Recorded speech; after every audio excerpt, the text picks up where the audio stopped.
Olá, senhoras e senhores, damas e cavalheiros, aqui quem vos fala é o professor Pedro, com um tema hoje bastante interessante, que são os climas e os biomas mundiais, tudo bem?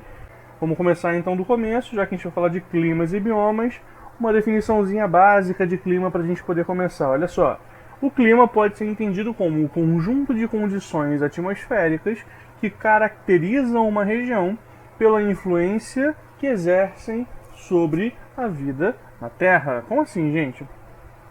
Os climas, eles têm uma relação naturalmente com a física, certo?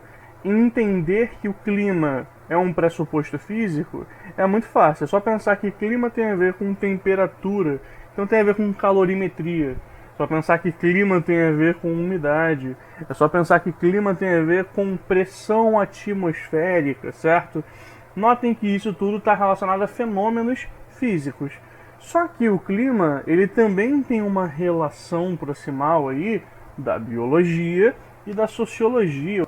Da biologia por quê? O clima, ele interfere na existência ou não de vida e na forma como essa vida vai surgir, certo? E naturalmente influencia também nas nossas relações sociais. E é sempre bom lembrar que os climas, pessoal, eles podem ser influenciados por diversos fatores, tudo bem? Vou apresentar alguns aqui para vocês agora, vocês já conhecem, mas é sempre bom lembrar, né? Latitude. O que é essa latitude? É a distância em graus de um ponto da superfície terrestre em relação à linha do Equador, certo? Ou seja, quanto mais próximo da linha do Equador, menor a latitude.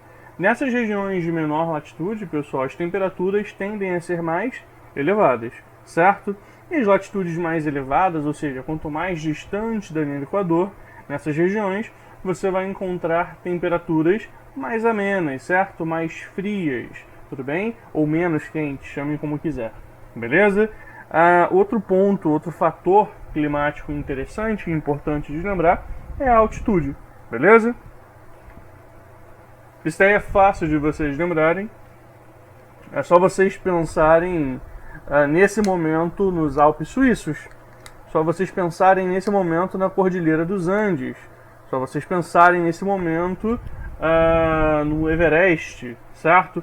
Todas essas regiões marcadas por altitudes muito elevadas são também regiões muito frias, certo? E a gente percebe então que quanto maior a altitude de um determinado ponto da superfície terrestre, menor sejam as temperaturas. Tudo bem?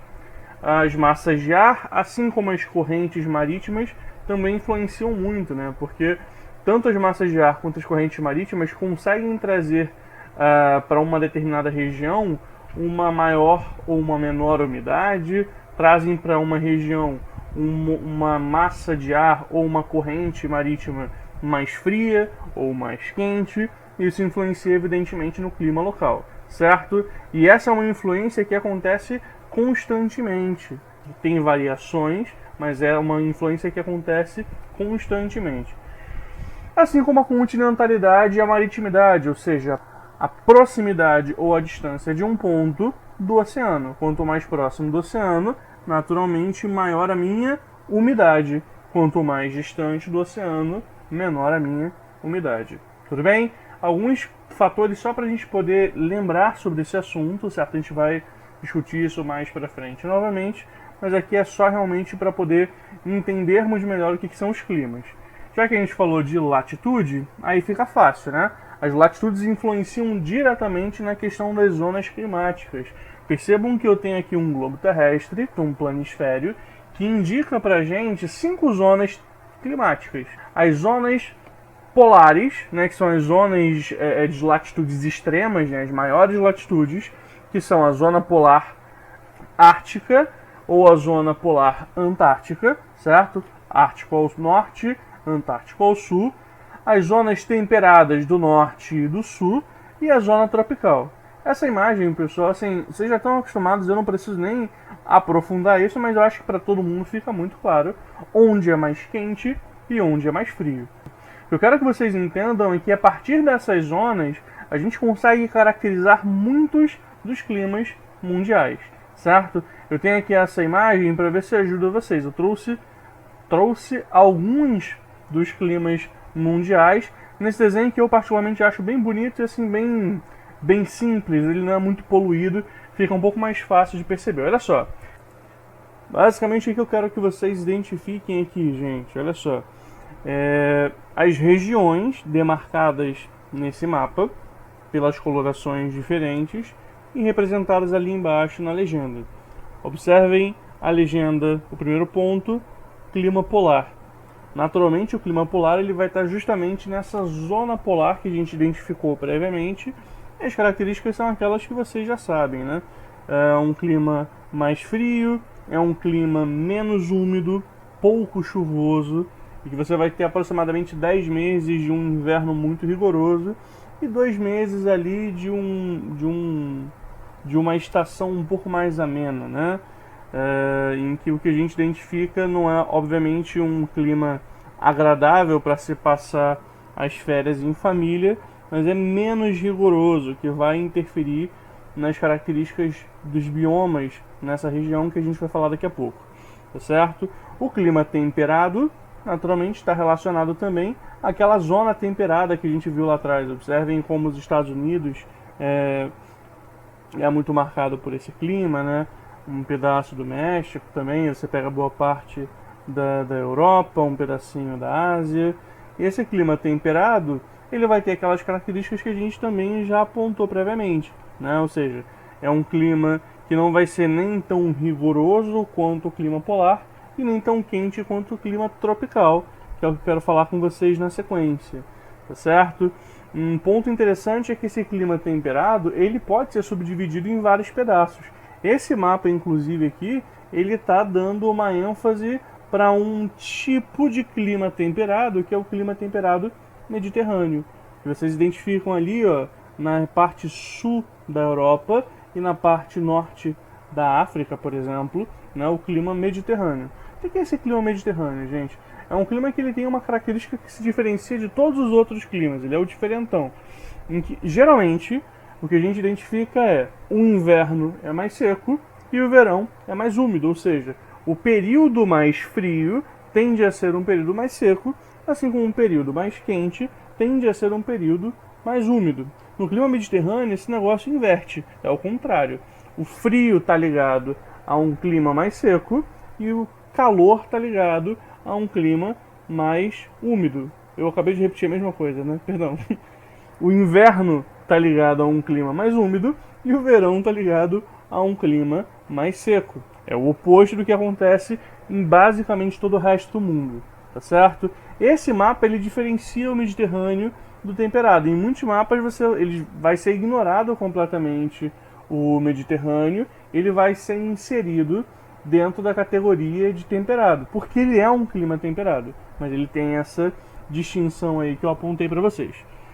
O que tem mais aqui para a gente poder brincar um pouco? O clima árido, né? Onde a gente consegue identificar o clima árido? É só olhar para o mapa e você percebe, ó, na parte da região do deserto do Saara, né, você consegue identificar no Oriente Médio, você consegue identificar na região dos Andes, certo?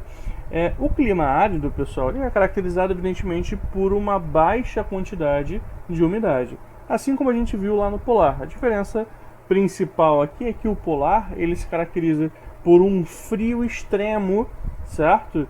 E essa falta de umidade. O clima árido ele pode ser tanto numa área mais fria, como é o caso da região andina, por exemplo, quanto numa área que é menos fria, tudo bem? Como é o caso do deserto do Saara, onde você vai perceber uma variação de temperaturas muito grande, uma amplitude térmica muito grande. Faltou falar do clima tropical, né? E aí a gente entende bem desse negócio porque é o nosso caso, né? Como o Jorge Benjor fala, nós vivemos num país tropical abençoado por Deus e bonito por natureza, mas que beleza. E esse clima tropical, gente, ele se caracteriza por ter ali duas estações bem definidas, né? Você vai perceber então, como a gente já tinha falado antes, né? Um verão que é quente e úmido e um inverno que é menos quente, ele é mais ameno e seco, tudo bem? No caso do Brasil, particularmente, se a gente quiser diferenciar o tropical, tem várias subdivisões, né? O tropical atlântico, por exemplo, que é o tropical úmido, né? que vai sofrer com uma interferência direta da maritimidade. Eu posso pegar o clima equatorial, que está dentro do tropical, onde você vai encontrar, por exemplo, a floresta amazônica. Você pode pegar o tropical típico ou o tropical continental, como é o caso da região do Cerrado brasileiro. Você pode pegar uma região semi-árida, né, dentro do nosso clima tropical, que é o semiárido nordestino, onde você vai ter ali a predominância do bioma da caatinga. Enfim, o clima tropical ele também se subdivide. Aqui a gente está pegando um planisfério, ou seja, a gente está pegando de maneira mais geral. O que eu quero que vocês entendam é que existem diversas categorizações de climas no mundo. Quando você vai estudar a África, você vai entender os climas dentro da África de maneira mais detalhada. Quando você vai estudar a América do Norte também, quando a gente for estudar o Brasil, novamente para poder compreender um pouco melhor as suas características climáticas, a gente também vai aprofundar isso. Mas de maneira geral, o Brasil é um país de clima tropical, a não ser pela sua região sul, onde a gente vai encontrar um clima subtropical, aqui representado pela característica do clima temperado, tudo bem? Que vai ter ali uma temperatura um pouco mais amena, não é tão quente, e sofre ali com uma quantidade menor de umidade.